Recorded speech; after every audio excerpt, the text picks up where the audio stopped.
Hey,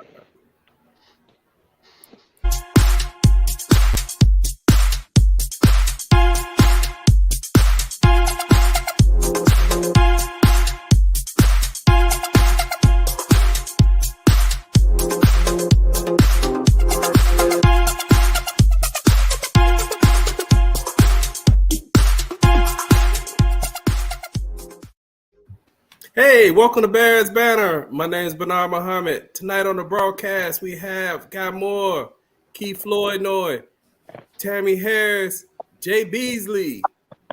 Hey, we'd like to thank everybody who's tuning in tonight to Bears Banter as we get ready for the Bears to play against the New York Giants. How are y'all doing tonight? Fine. Fine? Good. Okay. Hey, we get.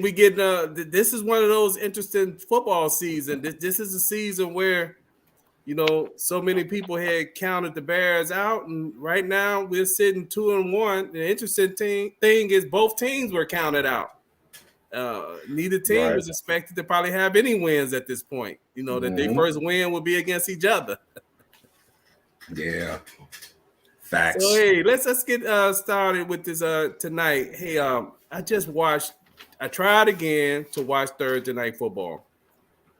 Now, I've never been a fan of Thursday Night Football anyway because it seemed like that's where you kind of got some bad games at times because of maybe not having enough time to prepare after they played on Sunday.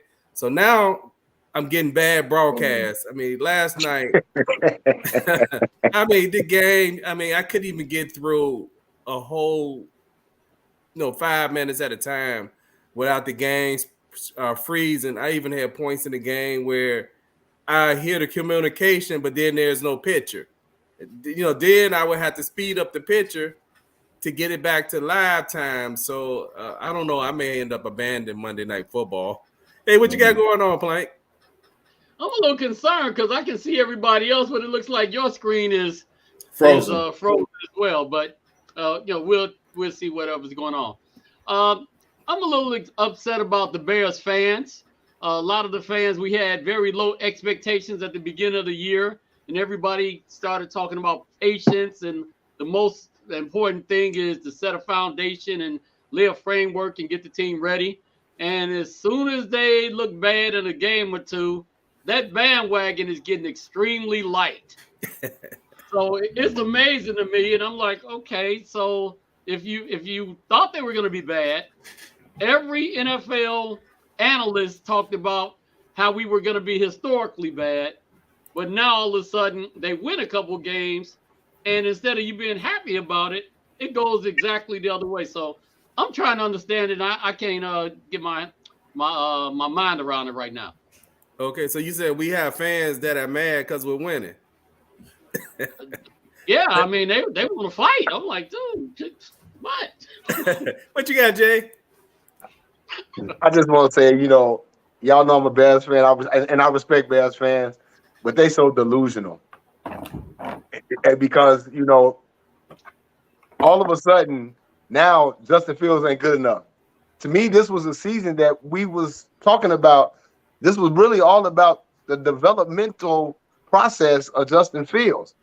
He's in his third offense in 3 years with a new head coach, no skilled players around him, and everybody want to be so critical. Now, I can understand how critical. I can understand being critical of some things, but I'm already hearing talk after 15 starts. They're like, well, he might not be the quarterback, and I'm like, okay, come on, y'all, give me a break.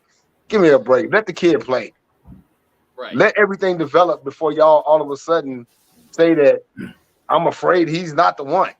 Come on, right. It's too early for that. You think it's because Chicago Bears have never watched, as fans, we haven't watched a quarterback develop? You think that's part of the issue? That's part of the issue, but you can't put that on Justin Fields, and you can't put that on this new coaching staff. Just because. I'm sorry, Jay. Somehow you went mute. There you go. Just because we have never historically developed a quarterback doesn't mean that it can't happen with him. It's just like everybody, we won 2 games, and now everybody, oh my God, we 2-1. We actually thought we was probably gonna be 0-3 or maybe 1-2. Calm down, pump your brakes. The Bears ain't going to the playoffs. This is a developmental season. Let it play out. Let it play out. Yeah. Hey, Jay. You know, one of the things I find interesting is some of the people who are. Tammy will be right back. Some of the people who are actually like saying things in some of the groups to a degree where they're kind of questioning how the Bears are operating and how XYZ. The weird thing is, people like us are actually the ones who have the Bears with a winning record. But Yeah. some of those same people is weird because they criticizing some of the stuff we're saying and they're calling us homers and stuff like that. But then they had the Bears at 6-11, which is kind of weird, right? So you like saying other stuff and this and that, but then in the same breath you're saying, "Oh, this team sucks," right? I don't kind of understand that part. Or they the ones that are upset that the Bears actually have won 2 games. So. And it's one of those things where I just have people, I just tell people, like, look at the tape. My coach used to always tell me, film don't lie. Just look at the tape. Look at the tape. Is he making some bad decisions? Justin Fields? Absolutely. But at the same time, you know, I'm guilty of it. I came on the show week before last. I'm like, the Bears wide receivers ain't getting no separation. No, that's not true. After going through it again, I'm like, yeah, they getting separation. I just think he's scared to pull the trigger because he's scared to make a mistake. And he has to get out of that mindset of, I'm going to make a mistake. Just go out and play. You've been doing this all your life. You've been doing it all your life. Just go out there and play. And, you know, I've heard people, the coaching staff don't trust him to run to throw the pass. Well, just like last week they were talking about, he only attempted 11 passes. No, he didn't attempt 11 passes. He attempted 19. You know, it's just the little nuances that people don't understand that you have to look at and then make your evaluation. And the bottom line is, you can't evaluate a quarterback that's been in 3 different systems in 3 years in 15 games. You just can't do it. You know what I tried to do? I put on the board about the Madden because a lot of people play Madden, and it is as close as possible as I can explain it. You go to rookie mode. You can open up the box and put the game in and know football, but never played the game before. You understand the controllers. You can control a quarterback and throw for 500 yards. You take the skill level and put on Hall of Fame. Now, the receivers that you thought was wide open, they getting picked off. Why? It's because it's much, much faster. Justin Fields is kind of indecisive right now.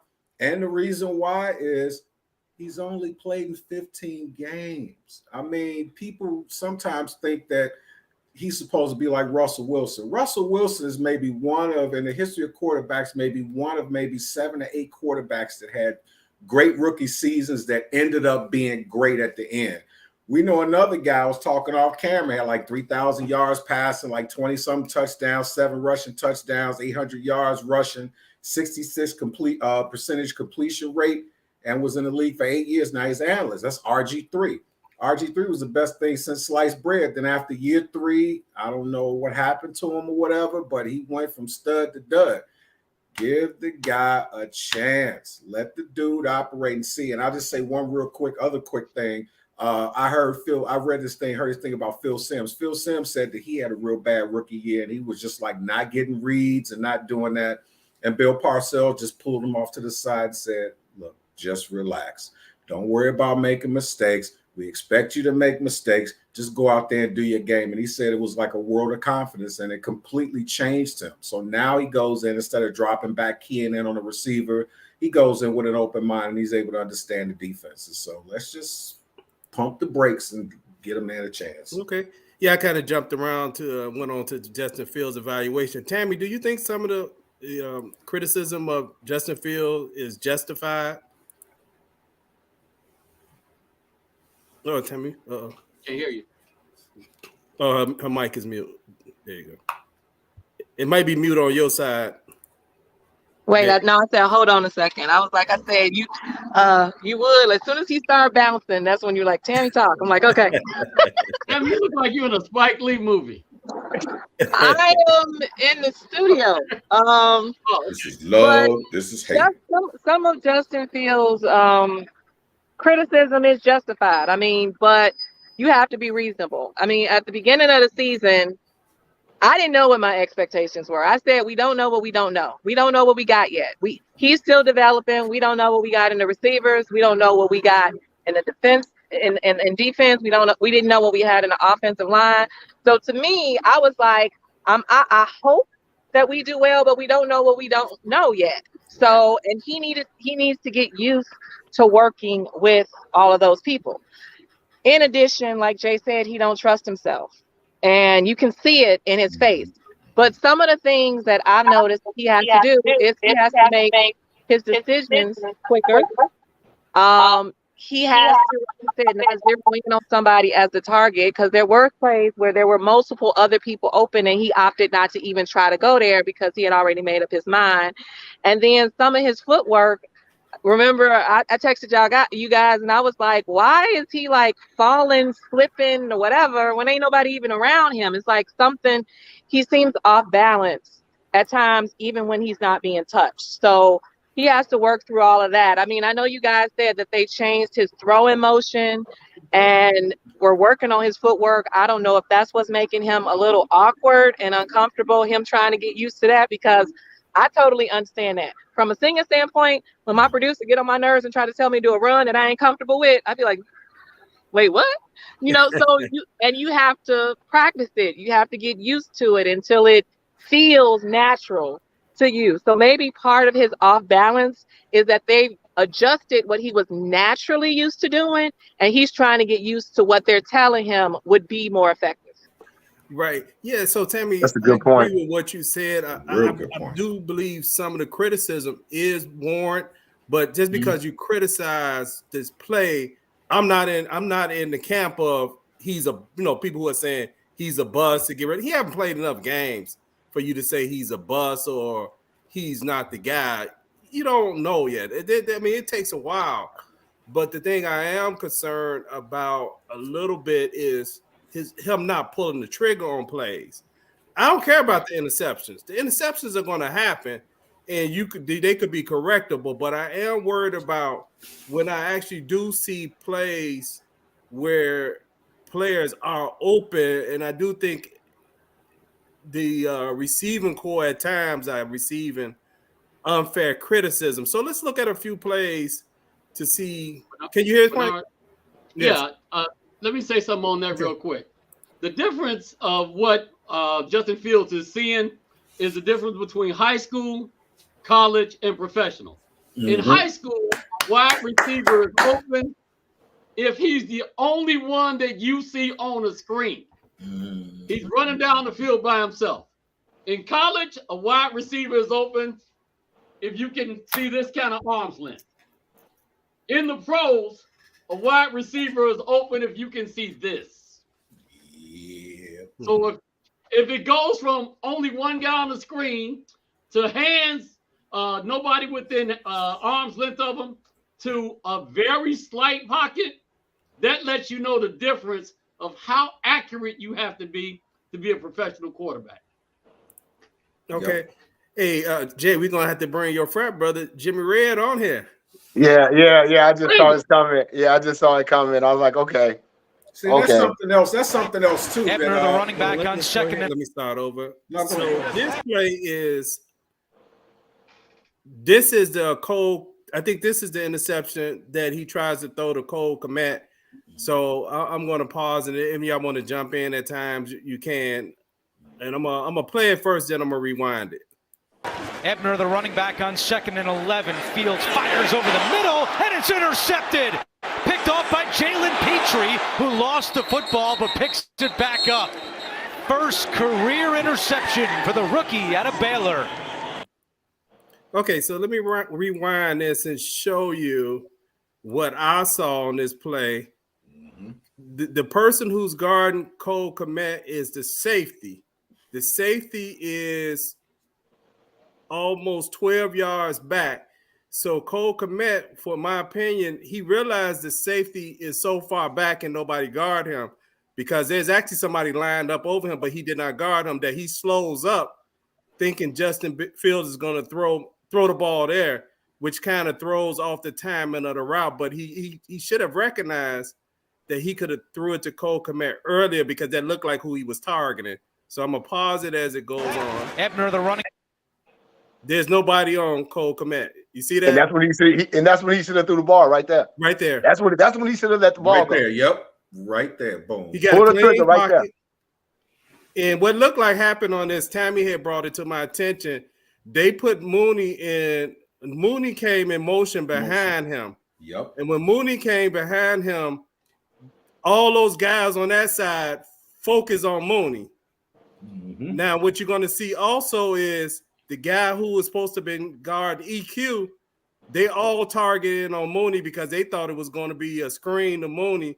And not only Kmet is open at this point, if you look right to his top, EQ is open as well, because both guys, they either looking at him or they got froze. I'm assuming they got froze because they seen Mooney and thought it was going to be a screen. Back on. See that? Both of them are open. Clean pocket. Mm-hmm. 2nd and 11. Top of the key. Right on the out. Wide open. Now he's throwing the ball, but he overthrows him. Fields fires over the middle, and it's intercepted.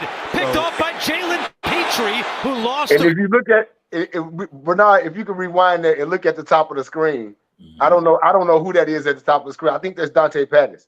Okay, If you look at the top- it is Pettis. I kept saying EQ. That was If Pettis. you look at the top of the screen, that guy, he's wide open. He's wide open. But you got to be able to recognize that. Let him work. Yeah. You have to be able to recognize that. Now, I think that's down. Look at the lower part where you see the 2 and 11. I know it's 2nd and 11, but that's just your 11. Fields fires over the middle, and it's intercepted. Picked off by Jalen Petrie, who lost the football but picks it back up. Okay, let's go to the next. First play. career 6 to start the quarter. This is the interception to Darnell Mooney. Okay. I'm gonna play it fast, then we come back. 3rd and 6 to start the quarter. Fields deep over the middle, looking for Mooney. Intercepted by Petrie, his 2nd of the day. Petrie on the return and down at the 39-yard. I hope this is not pausing as the viewers viewing. So let me rewind and show you what we see. 3rd and 6 to start the quarter. Okay. We have Cole Kmet wide open. It's 3rd and 6. Yeah. If you hit him right there, he's wide open. At the top to the left, I believe that's Herbert, Khalil Herbert.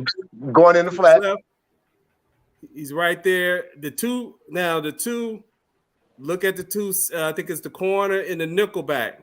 Mm-hmm. They're both just looking at who? Either the quarterback or Herbert. Yep. Whoever that is up top, I'm thinking it's either Pettis or EQ. That's EQ. He EQ. wide open running down the field by himself. Who is that at the bottom of the screen right there by itself? That's Cole Kmet right That's here. Cole Kmet going to the flat. If he hits him right there, I mean, Okay. That's the first down. Now, what That's the Plank first down. just described was NFL open. If you look to the right, that got beat actually. Right. The guy even Right. at the bottom of the screen, if you throw that ball inside, he's beat. Everybody on this play is open except Darnell Mooney. Except Darnell Mooney. He's But the only- Everybody on this play is open except Darnell Mooney. But see, here's another thing too. A lot of times, what happens is Fields I find that he's deep over the middle, looking for Mooney. Intercepted by Petrie. He's So let me trying go to be back a too little cute bit so you with can it. see how open EQ is on this play. For those who don't see it, hold on. That's high school open. I keep saying. But he said Only one on screen. on this play, Fields deep over the middle. determined to throw the ball to Mooney.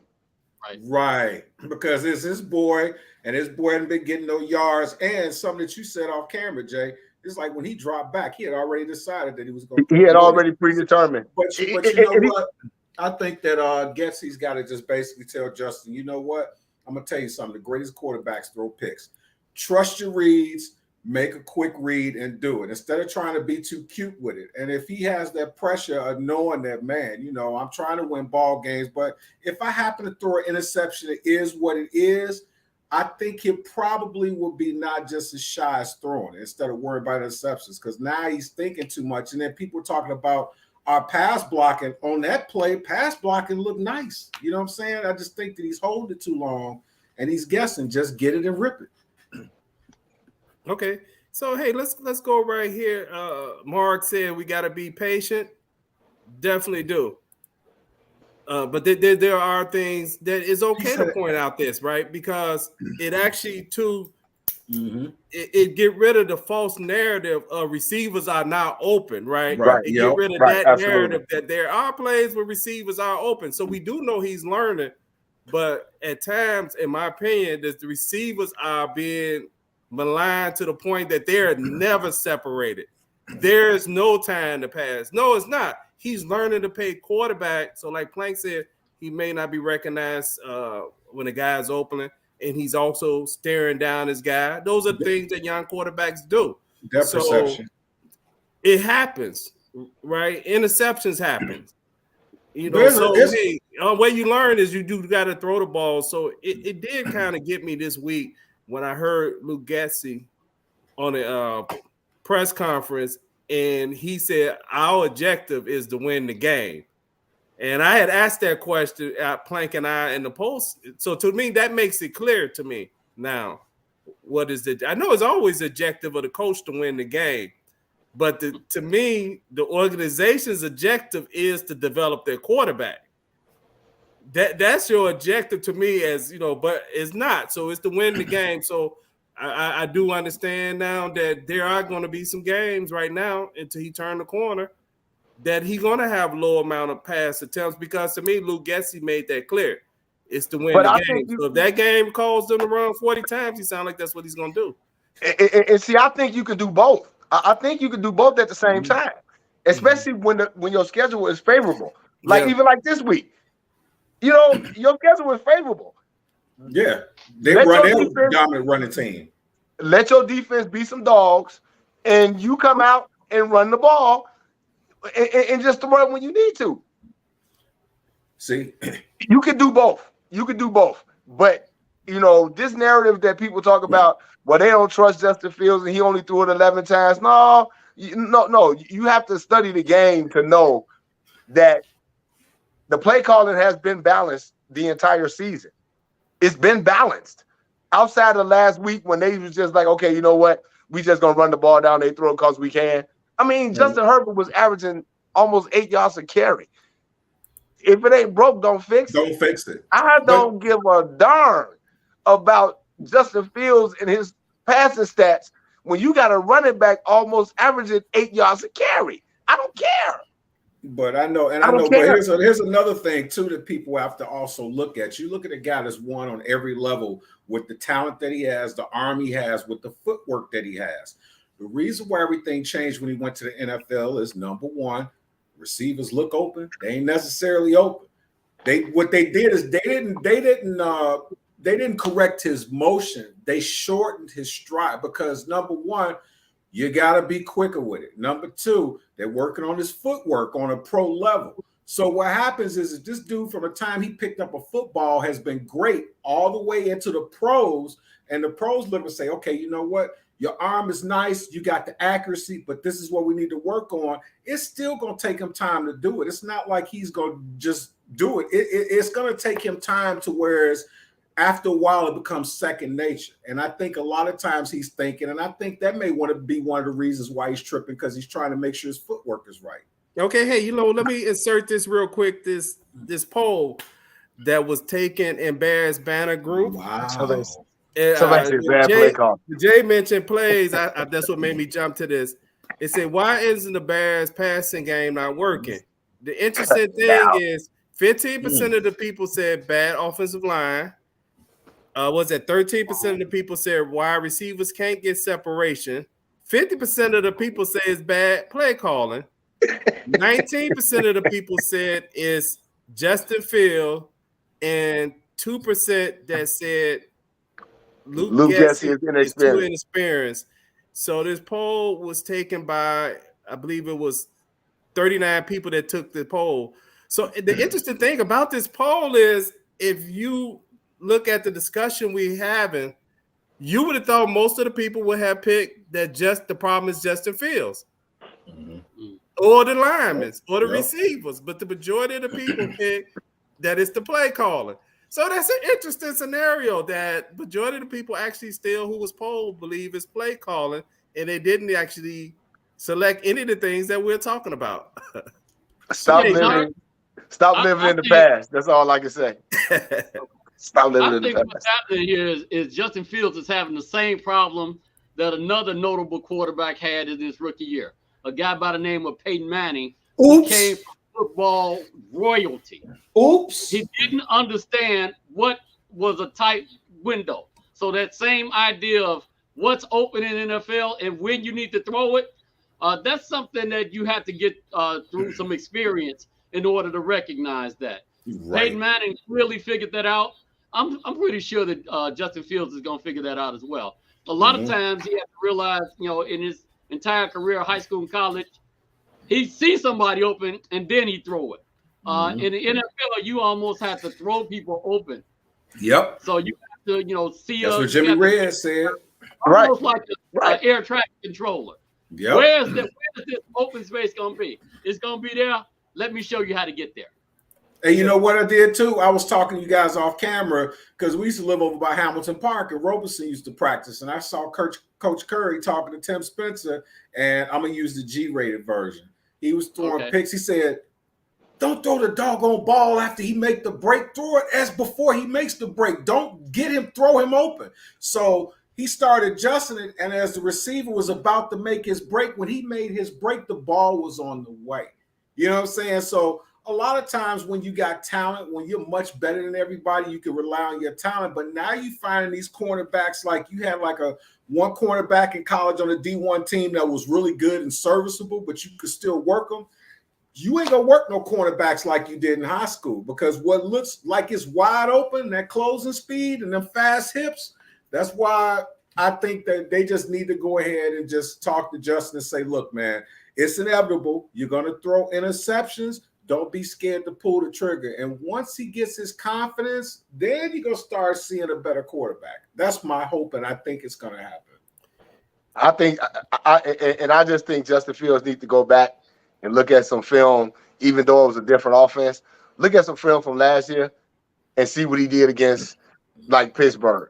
Yeah, you know what? I in a game like that. And we're going to bring this slide up for guys so we can kind of move to the other parts. Because the kid can play. Yeah, I think what Tammy said on Sunday is absolutely I agree with.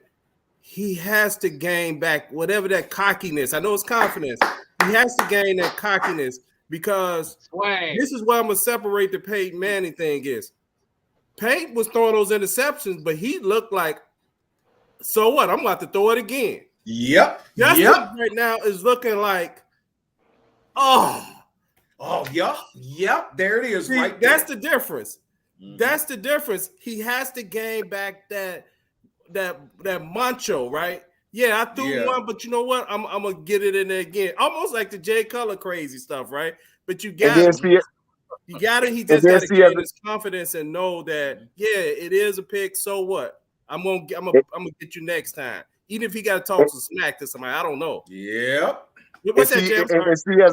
And see, as a quarterback, that's what you have to do. It's almost like playing cornerback. It's like you give up a touchdown, you got to erase it. You got to erase that, go back out there on the field. As a quarterback, you can't show your team that you're shaking in your confidence, because as you're supposed to be the leader. So if you're shaking in your confidence and you in the huddle and they looking at you and you looking at like a deer in headlights, they're like, okay, is this the guy that's really gonna lead us? So you gotta build your confidence back. You gotta bring your confidence back. And like I said, I think Justin Fields need to do whatever it is he did in college. Go back and look at some of his college games. This dude threw 6 touchdown passes in a national championship game. Can anybody tell me this guy can't play quarterback in the NFL? Right. Yeah. You know what I'm saying? So he just needs to get his confidence back, study a little bit more film and go back to doing what Justin Fields do. But the coaching staff gotta be able to loosen the reins and be like, just go out here and play your game. Jimmy Red, we got to get him on. I think they need to take him out the shotgun. I really believe they just need to play him under center. And that may be technical, but it looks like to me once he come out, he's taking so many steps after he's in shotgun that he's almost 10 yards back. But that's kind of here near there. Right, because Bernard, you got to also, just real quick, you also got to remember too, when he was in college, that's all they played. The spread. Yep. He's coming out of the spread offense. So I don't think that's a problem. I mean, I saw the slide that you sent earlier during the week when you said he's dropping. Now he's 10 yards back, but at the same time, he came out of a shotgun spread formation. So I don't think that's a problem. I have a problem with them running the ball a lot out of the spread. Or out of the shotgun. Reason I say that is because even though they was running out of a spread offense, he was taking snaps and maybe taking 2 steps. Now they're adjusting his footwork, right? Yeah. When you look at it, it looks mechanical. Yeah.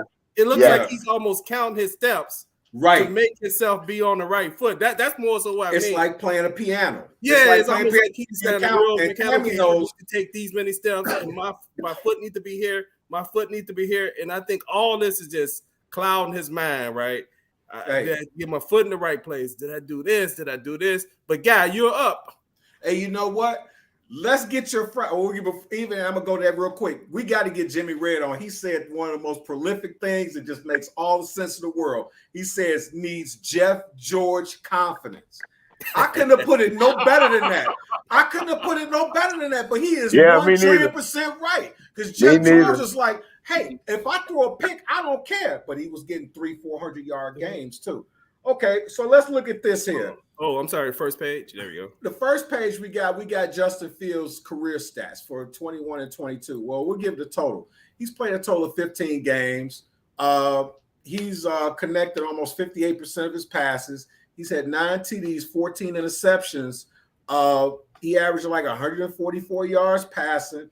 His passer rating is 69.9. We started with that one first because we want to go to the next slide and just show you something relevant.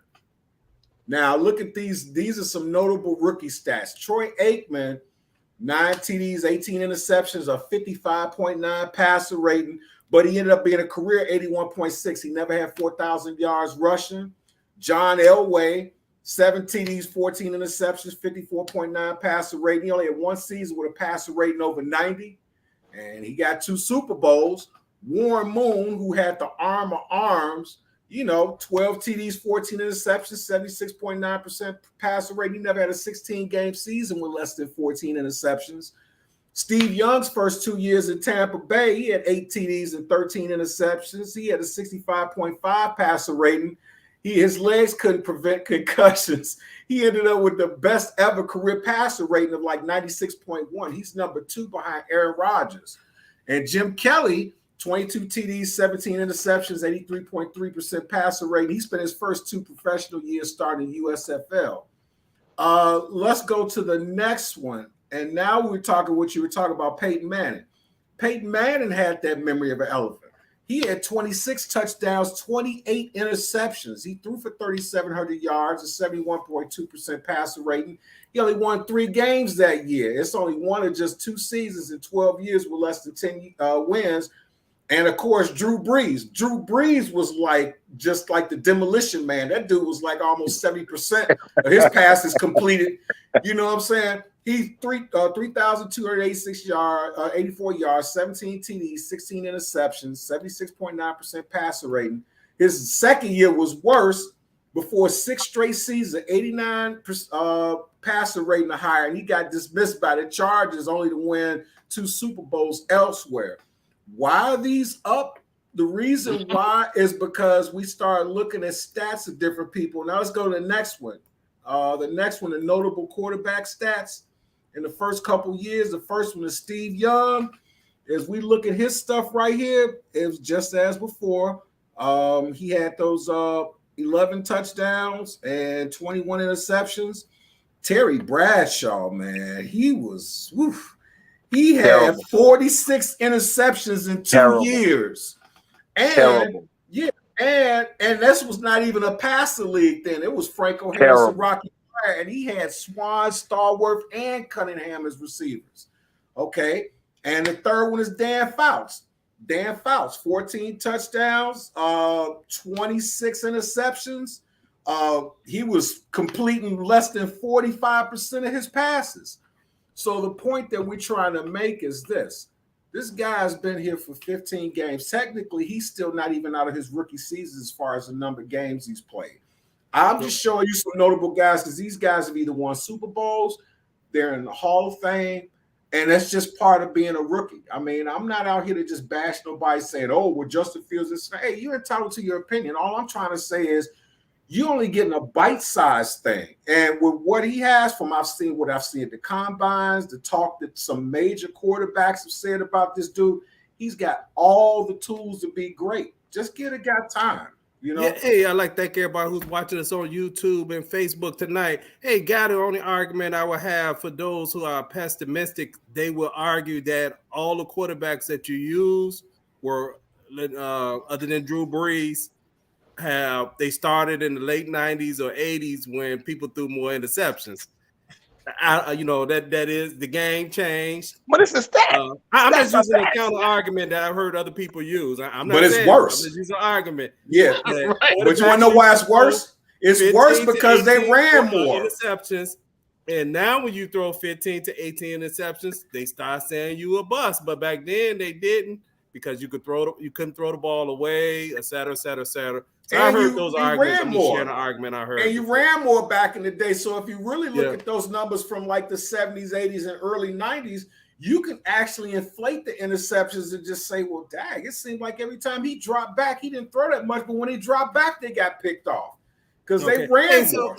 What's y'all? I'm sorry. Let's move to the game of the week. Then we'll get to the other stuff because I know we stayed on Fields a whole lot longer than I wanted to stay. What's y'all game of the week? Anybody got a game of the week? I had it. Jacksonville and the Eagles. Okay. And I actually picked Jacksonville to win that game. Ooh. I'm picking Jacksonville to win that game. And Doug Peterson, they surrounded Trevor Lawrence with some talent, and he going back to Philly. You know, I like we used to say, I smell an upset. Hey, my game of the week is the Chiefs and the Bucks is my game of the week. Yeah. Hey, what's your game of the week, Plank? I'm taking the Bills and the Ravens as the game of the week. Bills and the Ravens. Hey, Tammy, you got a game of the week? I don't. I honestly didn't pay enough attention to. Okay. Hey, what about you, guys? You have a game of the week? I got Denver and Las Vegas because Las Vegas ain't looking all that great, and they got my mans in them at wide receiver, and you know, Denver's Denver. So let's just see what happens. I think it's gonna be a dogfight, though. Hey, are the Raiders in Houston? Are they the only two teams that haven't won a game yet? Right. 0-3. The Raiders are 0-3. Mm-hmm. But they traded for Devontae Adams. It tells me one of two things. Either the coach ain't good, I ain't say that, or the quarterback ain't as good as everybody think he is. It's one of the two. Yeah. But I'm thinking it's the coach because the quarterback through adversity last year took the Raiders through some stuff. He sure did. I'm thinking everybody that's offensive mind is not a good head coach. And I still think Josh McDaniels is not a head coach. Yeah. Just my opinion. Okay. 2 for 2. Oh, it's time for 2 for 2. Hey, 2 for 2. My top two is the Eagles and the Dolphins. The Dolphins kind of got a question mark on because of the injury to Tua, but right now I say my top two are the Eagles and the Dolphins. My bottom two are the Texans and the Raiders. Who got a 2 for 2? I got my top two are actually the Bills and the Eagles, and my bottom two are the Texans and the Steelers. Okay. Ooh. Who got a 2 for 2? My bottom two is the Raiders. The Raiders. And I'm still going to say the Texans. And my top two, I still can't. It's the Chiefs and the Bills for me. Chiefs and Bills. It's still the Chiefs and the Bills. All right. Hey, Plank, you got a 2 for 2? Yeah, my top two are going to be the Eagles and the Chiefs. And my bottom two are going to be the Jaguars and the Packers. Oh, okay. Right now, the Jaguars are leading the division. I don't care who the Packers playing. They always in the bottom two. Hey, Tammy, you have a 2 for 2? I'm gonna stay with the Bills and the Chiefs for now. Okay. The bottom, I'm gonna say the Texans and the Panthers. Okay. The Texans and the Panthers. Okay. Hey, so as we work through this, we're looking at the Bears' offense. How do the Bears fix their offense? I mean, anybody have any suggestions? How do Bears fix their offense? Just run. They're gonna have to, run. But see, here's the deal. We've spent a few years complaining about how they get a ball to doggone Montgomery, he rip off 12 yards, and then they pass the ball. You know, at least this offense is more running back oriented. They're letting them run the ball and they're getting results. Sooner or later, they're going to keep running the ball and do good, and then they're going to run a play action, and he's going to get some passes. Oh, real quick, though, for Jimmy Red, your boy Andrew Luck actually did pretty good in his rookie year. You know, he was actually not too bad. He has some pretty decent numbers. He had, where was that at? I just had it, too. Darn it. Okay. Andrew Luck was he had like 23 touchdowns in his first year. He had like 23 touchdowns. He started off 16 games and he had 23 touchdowns, 18 picks, 54.1% completion. His rating was 76.5. So his numbers wasn't that bad. But like it's some guys, like I say, it's just some guys that got that type of moxie that they don't care if they throw interceptions, and those type of quarterbacks that just don't have that, they got that short memory, they go out like that, they usually do a lot better. Okay. Hey, Tammy, I'll let you get to your destination, Tammy, before I break up your slide. Is it that's fine, or do you? I can talk, it's fine. Okay, so you okay with me bringing up your slide? Sure. Okay. Give me a minute. We'll work our way to it. But anyway, how the Bears fix the offense? Is she driving? I'm driving.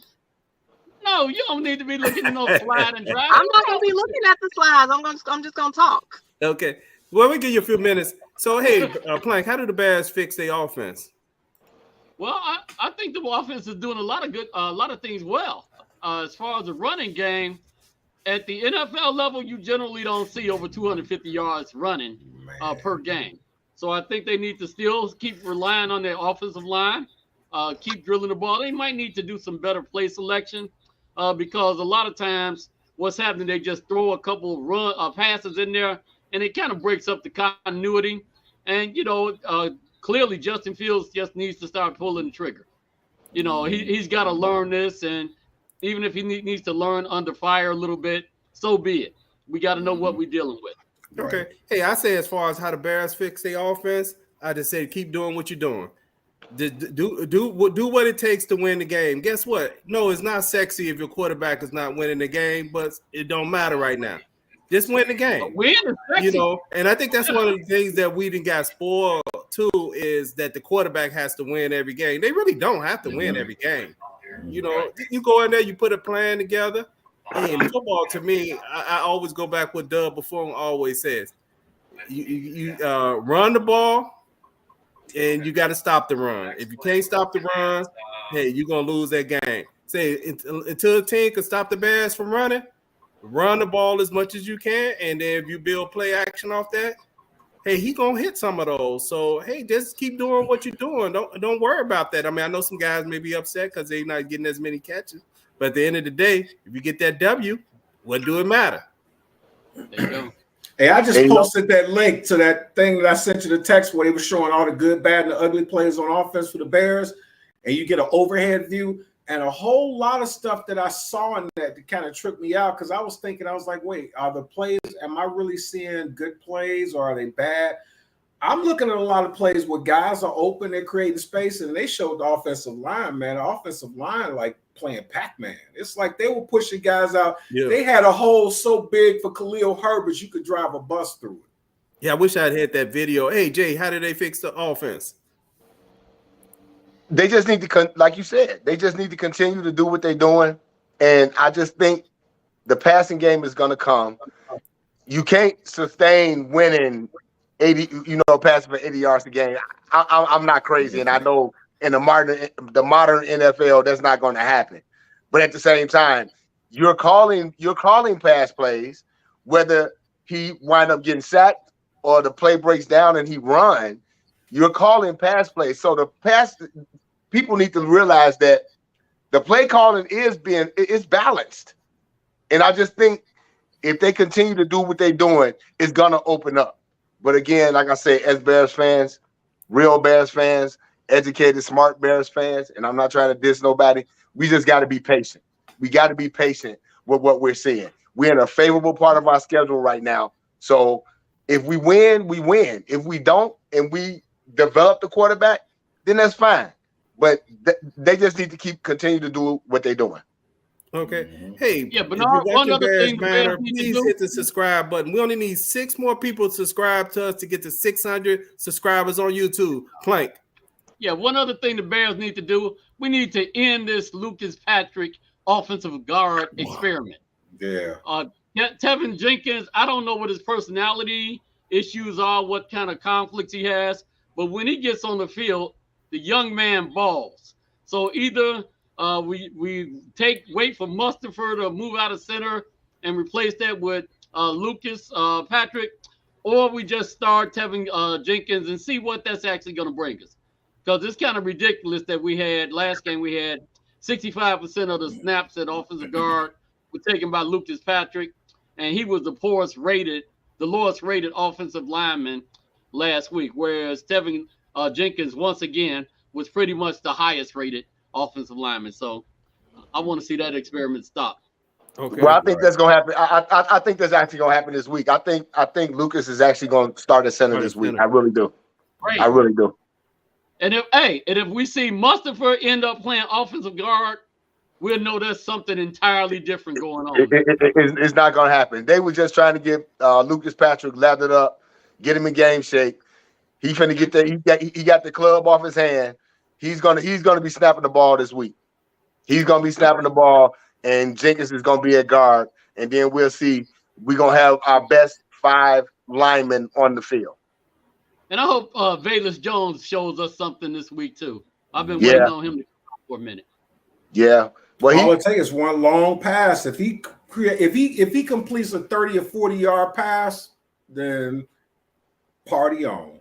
Okay. Well, he was a full participant. He was a full participant in practice this week. So hopefully he's actually gonna get on the field Sunday. Okay. Tammy has some of the Facebook Somebody else views. might have to read the slides. Okay. That would be good. Yeah. I wasn't gonna read them. I was just gonna talk. But go ahead. Somebody else read them. Okay. And you want to just comment on as we go to it? So I'll have my comments later. Yeah. Okay. So there was a poll done in the Bears Banner group for the Bears versus the Giants. Tammy has the slide results broken down between women and men. So 83% of the people who were polled actually picked the Bears, 17% picked the Giants. Of that, was that 33? Was that 33 men picked the Bears? 7 women picked the Bears. None of the ladies picked the Giants. 8 of the men. Good job, ladies. Picked the Giants. So broken down by gender, 15% women participated in the poll and 85% of men. So Tammy, you had some of the people. Did you want me to go through some of the names you had up here? Well, I had some of the names. I don't remember all of them, but I wanted to point out one in particular that caught my attention. Susan Chow. I think she was class at 80-something. And I think this was her first time. That's my classmate. That's my division mate. It's her first time voting, and I think she's here in Atlanta with me. Yes, She is. Hey, So I Susan, was if you're surprised here. to see her name. Yeah, Susan is our Susan graduated. She came out of she was in my division senior year. Okay. And So I Tammy, also saw a few other first-time voters. I don't remember their names right now. I wanted to point them out. I would know them if I saw them, which of course I can't see them because I'm driving.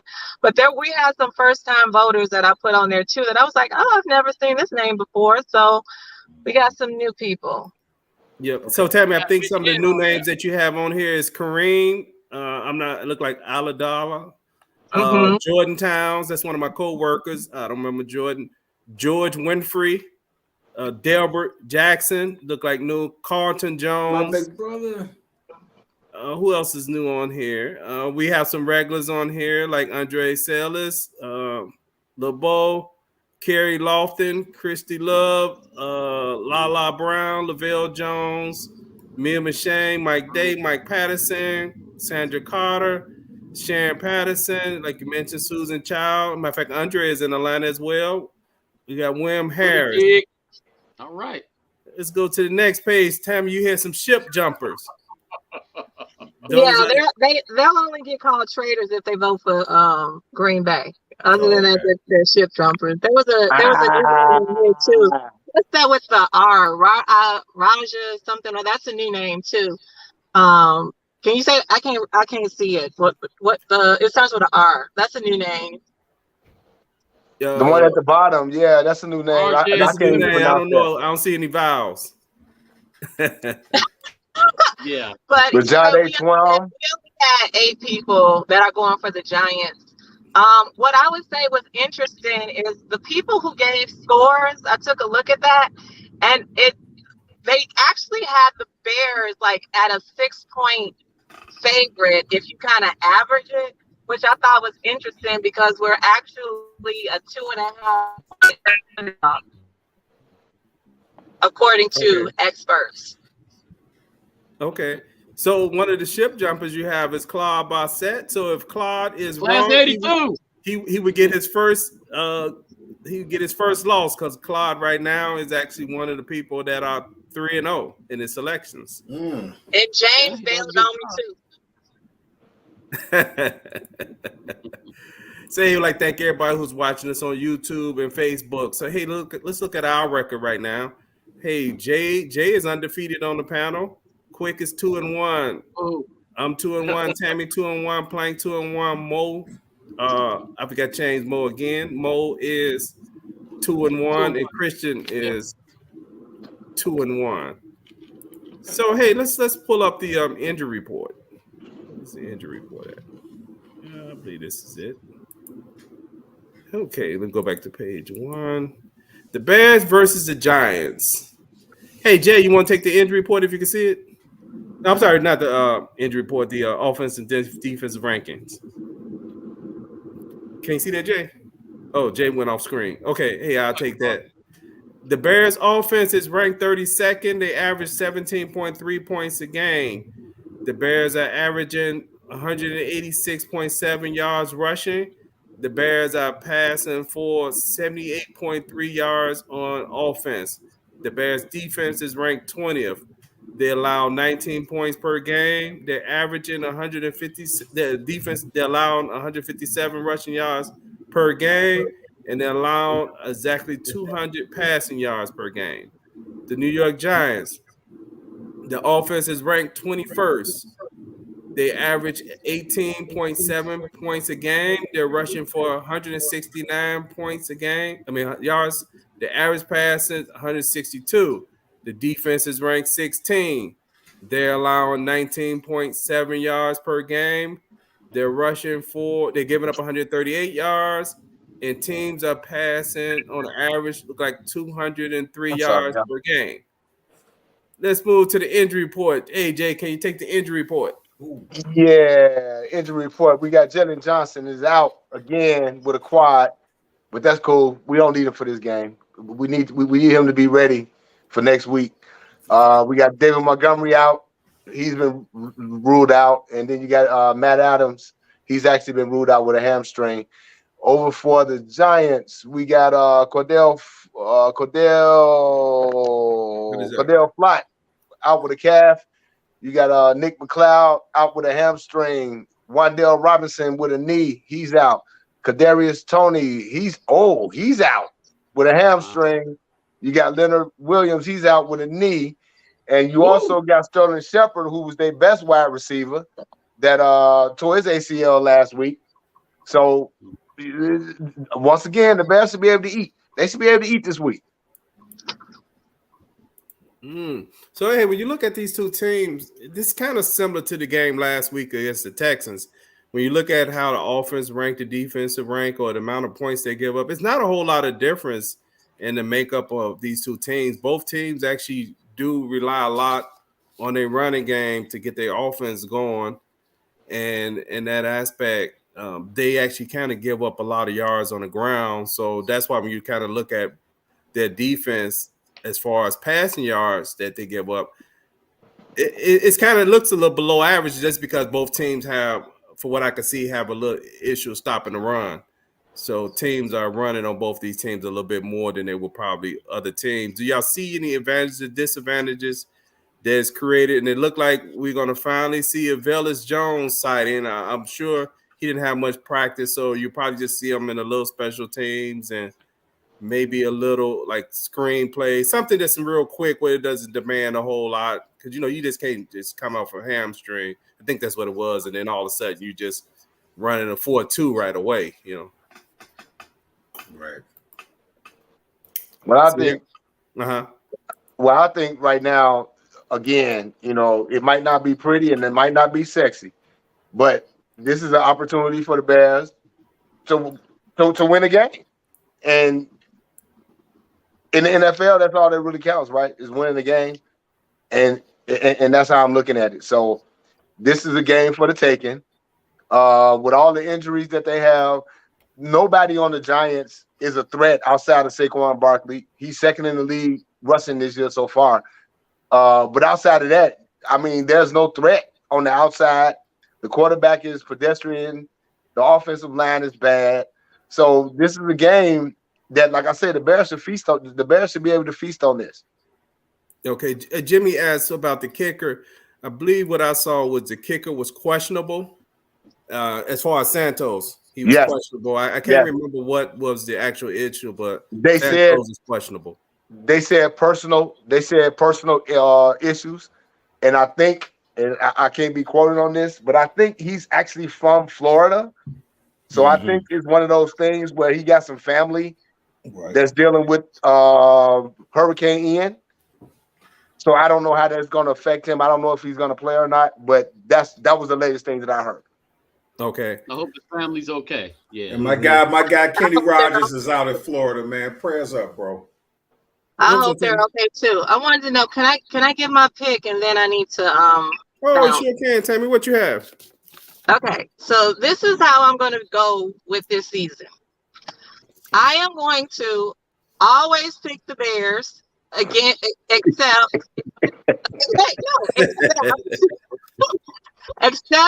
if it's a team that I absolutely know that we cannot beat. If it's a team that's just as questionable as us and got as many question marks, then I'm going with my home. So, and of course, if it's Green Bay, I ain't picking them no matter what.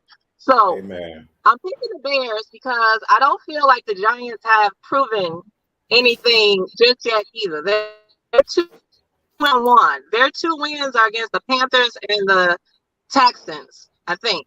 And they lost to the Cowboys. So they are not some unbeatable force, that we can't contend with. And that's just what I believe. So I believe anytime we have an opportunity to win, I'm gonna roll with my home team. So I'm gonna pick the Bears 24-17, and they're down. 24-17. All right, Tammy already just jumped in there right away. Hey, let's go to a break right quick, and then we come back for everybody's predictions. I can't help you to see, show you how to believe in love. Find a way, if you open up to it. 'Cause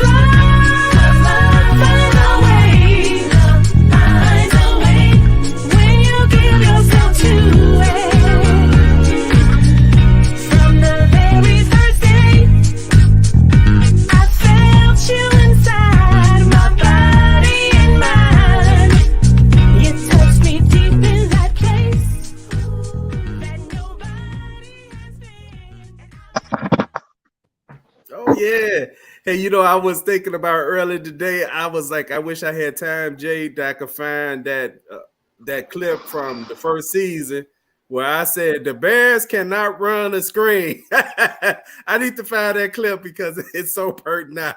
The Yeah, Bears cannot run a screen for some yeah, reason. yeah. Hey, anybody else ready for their prediction yet? I got the What you got, guy? Giants 17, the Bears 30.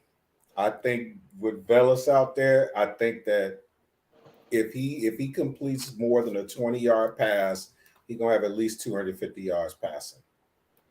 Okay, so you said you have the Bears 30 and the Giants 17. That is Okay. correct.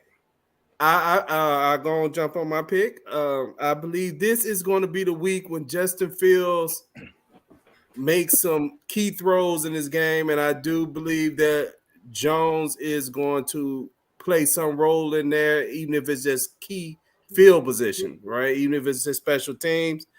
Since I believe Justin's going to show us what he's made of, I picked the Bears to 28 and the Giants 17. Plank, Wow. Plank and Jay, which I have. Who want to go? It's something going on with those scores. I think the Bears are definitely going to bring things, bring the funk. Defense is going to hit some people in the mouth like I always like them to do. I'm taking the Bears 26, the Giants 17. So it's something about 17 points that I can't really, it sounds like everybody's in consensus that we don't expect them to score a lot of points. Okay. Well, Hey, well, What you got, Jay? I'm going one up, y'all. Uh-oh. Okay. I'm taking the Bears. I'm taking the Bears to win 24-16. I ain't gonna even go to 17. I'm 24-16. I think this is a game where Khalil Herbert is actually going to make people wonder if the Bears are going to re-sign David Montgomery. But I really do think that I think Justin Fields is going to have a breakout game this week, and I'm predicting the Bears will get 4 sacks against Daniel Jones and at least 1 pick. Only Okay. 4 sacks. Hey, so let's recap these scores real quick. Guy has the Bears winning 30-17. Tammy has the Bears winning 24-17. Plank has the Bears winning 26-17. Jay has the Bears winning 24-16. I had the Bears winning 28-17. I didn't get quick score. I get it by the time we come back on Sunday. I guess the thing when you look at this game is I think when we pick, most of us pick 16 or 17 points, we kind of put them right around what they average. Right. Yeah, it was like right. 19. Right. Yeah, and both teams kind of average around. I think it was barely like a fraction of a point difference between the Bears and them. And I believe the difference is this week Justin show you that glimpse of why we gave up 4 picks for him. And sometimes you need that rock bottom where you can't go no worse, right? You go Absolutely. and sometimes that's what it takes sometimes. I mean, all of us was athletes, and sometimes you didn't have good days or good games, but it's how you bounce back. Is how that's what makes you the legends are made of. Legends are made of that person who's able to bounce back from those adversity. And I believe this kid is going to show us his moxie. Well, I mean, anybody else have anything about this game that you think is gonna? What's that guy? I see you pointing down. Oh, you said Plank. Oh, I thought he was gonna say something. Oh, okay. No, I'm okay. good. No, I'm good. Good. Yeah, I'm good. I don't have anything. I just know that this is a game. Like I said, the Bears should eat. They should eat because even though we have a bottom tier roster, our roster with the Giant injuries is better than theirs. So yeah, this is the game the Bears should eat. Okay. Actually, I do got one thing to say, Bernard. I think Roquan Smith is going to play a big role in this game. Hopefully, he does a couple tackles for loss, and he actually brings the funk the whole game. So he came out last week with a really impressive game. The 16 tackles, interceptions, everything. Let's do it again, and then I'm more than comfortable making sure he gets doggone salary he's looking for. So let's see Hey. let's see how the man does. And I just want to say for people who don't watch Roquan Smith tackles violently. He does. All of his tackles are violent, and they within the rules. So if you're able to play within the rules and still be violent on the field, that's worth a lot. Yeah. I was watching the Texans game yesterday, and I was like, oh my God, this dude is so violent, but it's within the rules. See, that's one of the things I noted too, Jay, in that game that I thought he got his legs under him because that was the first game where it looked like his tackles were what we used to see in Roquan, the vicious tackler that was within the rules. So last week, really also in the second half where it seemed like he started just, hey, let me trust what I'm seeing. And you know what we need? We need a Robert Quinn sighting as well. I mean, Robert Quinn has been stealing money. Yeah. He's back on that card again. Cut it out. Cut it out. But hey, please subscribe to Bears Banter. If you're on YouTube, we need, like I said, but 6 more people, and we up to 600 subscribers. Just hit that button. We're trying to reach 1,000 subscribers before the season is over. So we just gonna do it one step at a time. We're gonna get to 600, then we're gonna get to 700, then we're gonna get to 800, 900, and 1,000 subscribers. But thank everybody who tuned in tonight to watch Bears Banner. So we'll see you Sunday, 30 minutes after the game. Peace. Peace.